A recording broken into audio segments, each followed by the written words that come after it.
Kako je nastao Sunčev sustav?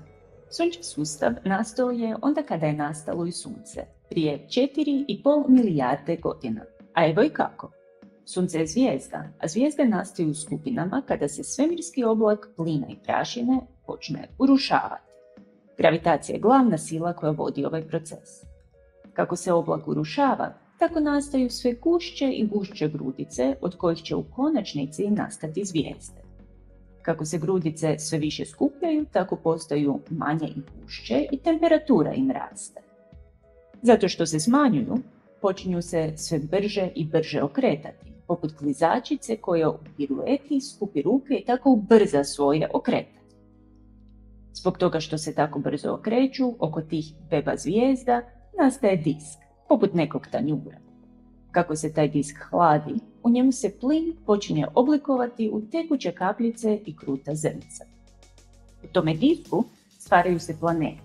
I to tako da malena zrnca stapaju sve veća i veća, pa u grudice koje se dalje sudaraju i stapaju s drugim grudicama, dok konačno ne nastane planet.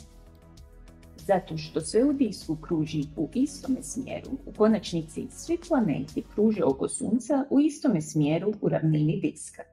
I Sunce i svi planeti oko svoje osi vrte se u istome smjeru, osim Venere i Urana.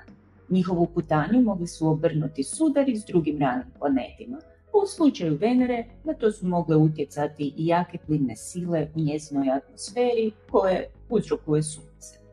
U disku je blizu protosunca, to je beba Sunce, bilo vruće, a daleko od njega bilo je hladno. Zato su blizu protosunca u krutom stanju mogli biti samo metali i stjenoviti spojevi od kojih su nastali stjenoviti terestrički planeti s metalnim jezgrama. A na vanjskim dijelovima diska, gdje su nam danas i ovitanski planeti, bilo je dovoljno hladno da nastanu i ledovi metana i amonijaka. Tako su divovski planeti mogli skupiti veliku jezgru od metala, stijena i leda, otprilike 10 puta veću od Zemlje. I onda još privući druge elemente i spojeve u svoje ogromne omotače. Jupiter je bio najučinkovitiji u tome i narastao je najveći i najtepliji.